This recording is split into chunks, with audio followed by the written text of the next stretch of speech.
Imperial Knights are towering bipedal engines of war that hail from feudal worlds of the Imperium known as Knight Worlds.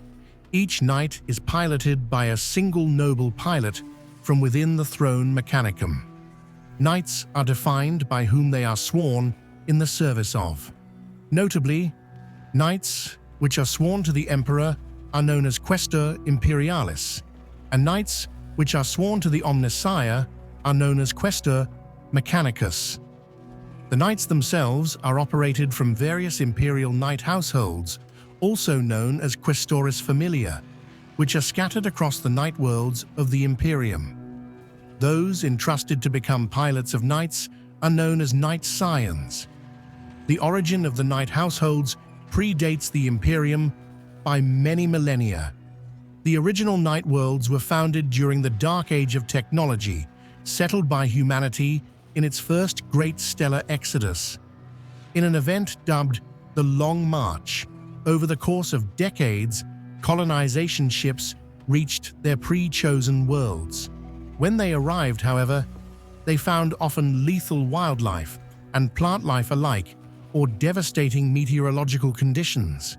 The founding materials for the colonists were the ships themselves, while they were able to flourish and expand thanks to STC machines.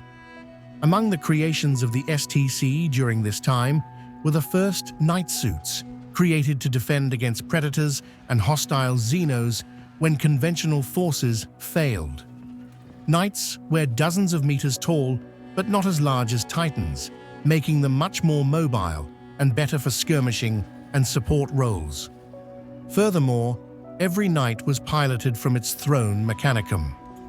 This neural console linked with its user's mind, slowly melding the line between pilot and knight. The pilots for these suits were carefully chosen, and overextended exposure to their Throne Mechanicum, their concepts of practical self-defense and communal survival was replaced by ideas of authoritarianism, chivalry, and martial honor.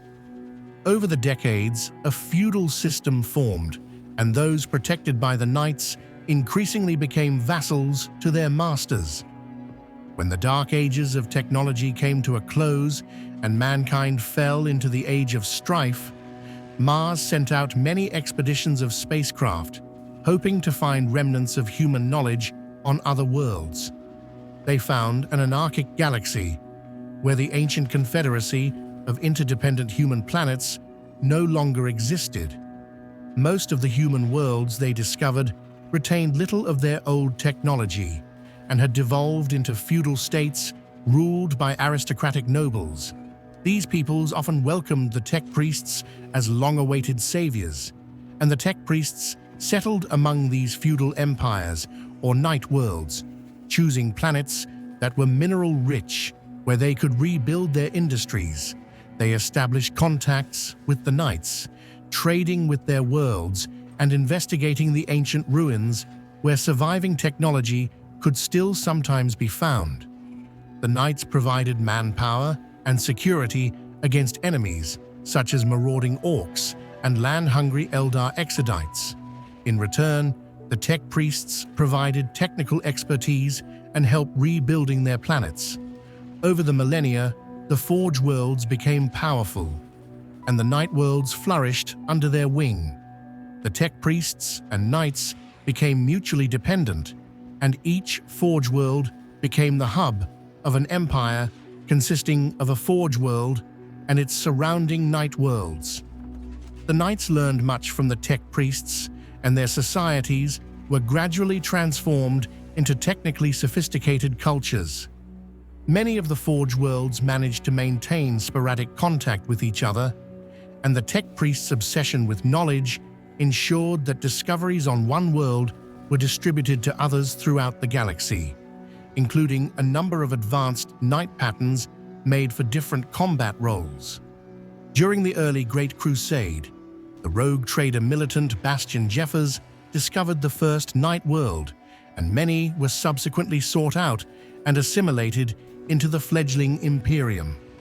Knights proved valuable assets during the Crusade itself, seeing combat against various Xenos races to shore up the Emperor's advance.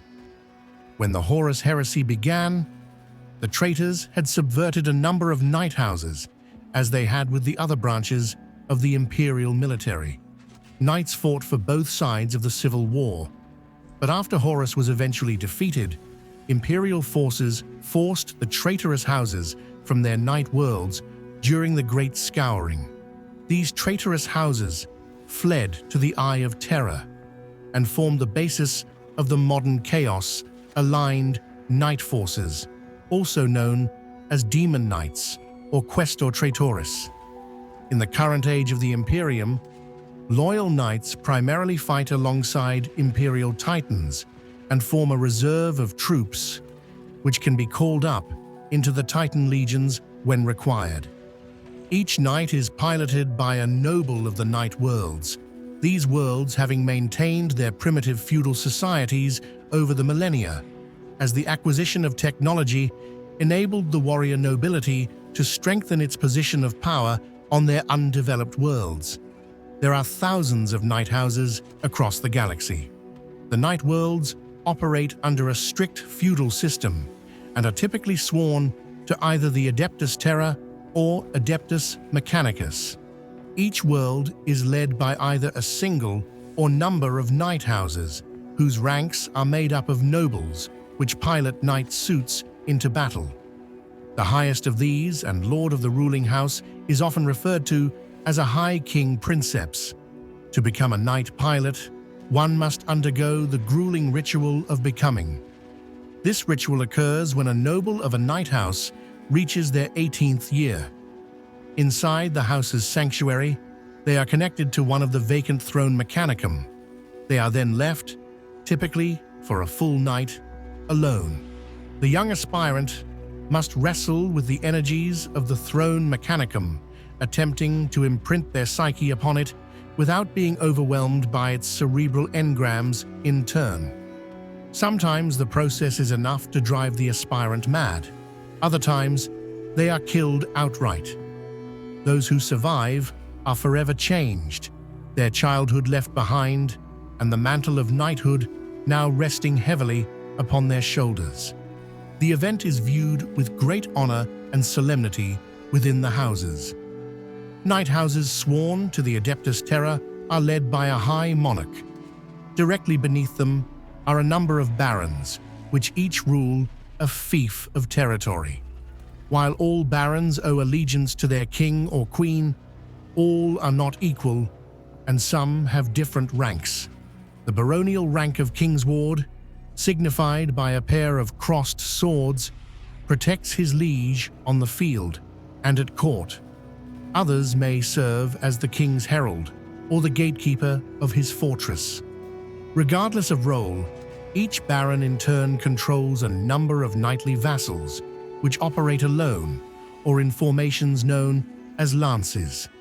Knight houses sworn to the Adeptus Mechanicus often accompany the Collegia Titanica into battle or are garrisoned to defend key forge worlds.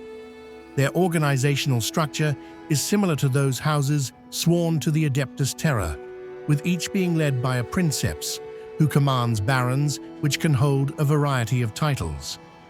Below the barons are vassals. Unlike with houses sworn to the Adeptus Terra, Mechanicum sworn houses may be stationed with a Titan Legion permanently. Besides these broad titles and ranks, a number of lesser and more exotic household ranks also exist. These include Seneschal, Masters of Ceremony and Martial Tradition, who stand at the apex of their order. They have proven themselves in both combat and command, as well as the vicious dynastic struggles common in any knight house. Arbalester, a scion who excels at death and destruction at distance. Many view these scions as unworthy or cowardly. Octella, sacrificial scions who are oath-sworn to strike down the foe's greatest warriors at the cost of their own life. During the Great Crusade, such tactics were suppressed, but re-emerged during the Horus heresy. Dolores, bestowed to the most famed beast slayers in the household. Many of its members were known for their vicious fury, viewing life outside of a knight suit as a pale and hollow thing. They are deployed in the forefront of every battle, with many of the more restless scions going on to become free blades. Preceptor, technological experts who have learned from the sacristans. Besides having a deeper bond between man and machine, in battle, they can operate complex augury and auspex equipment and serve as tactical coordination and battlefield communication specialists. Ulan, followed by the most hot-blooded and impetuous knights. In war, they seek to destroy the foe in close-range assaults. They are often used as advanced scouts and reavers. Aspirant, younger scions who have taken apprenticeships with an older knight. They represent the future of the household, so any knightly order is reluctant to field them all at once. Drover, a subclass who looked after the animal herds, as the nobility would not soil their hands with such work. The drovers used drover walkers, bipedal frames similar to those of their masters, but they were by law not armed with any weapons, despite the fact that they faced very serious threats in the form of predators and Xenos raids. This forced the drovers to rely on the knights for protection and created a dependency comfortable for the nobles, as it made revolt virtually impossible. Finally, some knights do not owe allegiance to any house and instead wander the galaxy as free-blade knights. Although Imperial aligned, they often exist outside any formal military hierarchy, pledging themselves to the support of any Imperial war effort they see fit. Free blades have shown up to support Astartes, Guard, Inquisition, and a variety of other forces in pivotal battles, such as during the First Tyrannic War. As previously mentioned, life on feudal worlds is intensely hierarchical. In addition to the night war machines, every house has multiple men-at-arms in its employ, resembling planetary defense forces, although possessing a much smaller amount of heavy equipment due to their lower levels of technology. As they maintained the house's industry, on several worlds, artificers and technicians became the most important subjects of the warrior nobility. They maintained the Night Walkers, and over time, styled themselves as a priesthood for the half-forgotten mysteries of technology called the sacristans. Sacristans arbitrated between the night houses and ensured that the headstrong nobles did not wipe out one another in bitter feuds by ritualizing the values of duty, honor, and valor. With the acceptance of these values, the knights became known as the chivalry. As well as the threat presented by hostile houses, knights have to conduct frequent battles against their world's indigenous predators, and the hunting of these beasts hones their martial skills into a deadly art, often before they see formal military combat. The knights themselves retire when they reach old age, passing their battle armor down to their heir, and in its stead, donning the armor of a night warden. They then take the task of protecting the household and lending its members their advice. Night houses will sometimes form family units to fight within the Titan legions or alongside the Imperial Guard. Knights of a given house are led by a noble holding the rank of a lord, or the corresponding title of a seneschal if he happened to be a warden. The Adeptus Administratum uses the household grade to classify the size of a night house by the number of operational knights.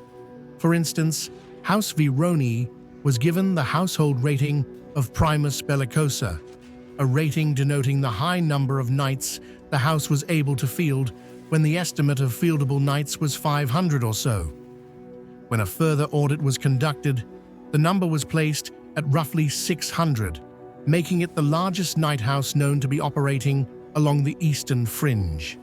There are thousands of houses, but House Tyrannus is considered the strongest of the knight houses with over 600 knights and holds the grade of Primus Maximus. The number of knights fluctuates wildly between houses and times, and knight houses are given a decent amount of flexibility in how they choose to manage their lances. For example, House Procon V, a Primus grade household, was considered better categorized as two Secundus grade houses. While possessing 447 knights, they were often fielded as two separate groups, with one of them containing roughly 215 knights. Actual knight armor comes in a variety of forms, with the two most common types seen being the Knight Paladin and Knight Errant. These both use the same basic body form, but are fitted with different weapons arrays.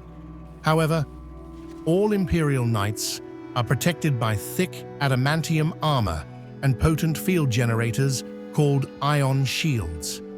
Most modern Imperial Knights utilize plasma energy cores for power, but older designs, such as the Knight Megera, use the now little understood atomantic reactor. Other, much rarer types of knight armor are used on some knight worlds. Amongst the heaviest types of knight armor made by the Forge worlds are the Crusader and the Castellan. Although slower than other suit types, these two benefit from substantially increased firepower and much thicker armor, and are instead used in a fire support role. The Lancer is a faster version of a standard knight suit. These agile machines are used to outflank the enemy, scout out their defenses, and distract hostile forces, while slower units get into position to attack. This type of armor is sophisticated and extremely difficult to manufacture, and its use is therefore usually reserved for rulers of knightly houses, or for nobles that have proven themselves worthy of it in the fires of victory. However, while the Crusader, Castellan, and Lancer are rightly revered, the Paladin and Errant's perfectly balanced combination of speed, firepower, and armor make them the supreme examples of knight design. There are 6 major patterns of knight armor, designed to carry out a variety of roles, although other frames do exist, despite being more uncommon on the battlefield. One of the most commonly seen pattern of Imperial Knight is the Questoris pattern. These are broad multi-role frames, which include the formerly mentioned Crusader and Errant. Next is the Cerastus pattern. Among the oldest patterns of Imperial Knight, the Cerastus is faster and more heavily protected, but a far rarer sight on the battlefield. It is believed that the pattern was originally designed during the Age of Strife, not as protectors, but as savage conquerors and tools of destruction. Many types were produced, but it is the Lancer that is held in high esteem by the more impetuous knight houses. The Dominus pattern is a larger type of knight based around heavy firepower. Having a ranged and melee subclass, this frame is focused on destructive output over anything else. However, the largest knight is the Acastus pattern. The largest and most heavily armed type of knight, few houses have been able to muster large amounts of these suits, even back during the height of the Great Crusade. They are viewed as symbols of the Omnissiah's favor by the Mechanicum, and such is their power that can even rival a smaller titan in battle. Finally, much smaller than these are the Armiger pattern knights. These are smaller than even the Questoris and lightly armored. Despite being the lightest class of Imperial Knight, each Armiger is still an imposing war engine capable of destroying entire squads. They possess exceptional speed, able to outpace most battle tanks and transport vehicles when moving at a sprint, and react almost as quickly as an organic warrior. These knights are typically deployed onto planetary surfaces via a variety of specialized transports such as macro landers, cathedral invasion landers, and dropkeeps. Although often under-recognized due to their differences from other imperial wings of society, knights have made up a notable portion of the imperial effort.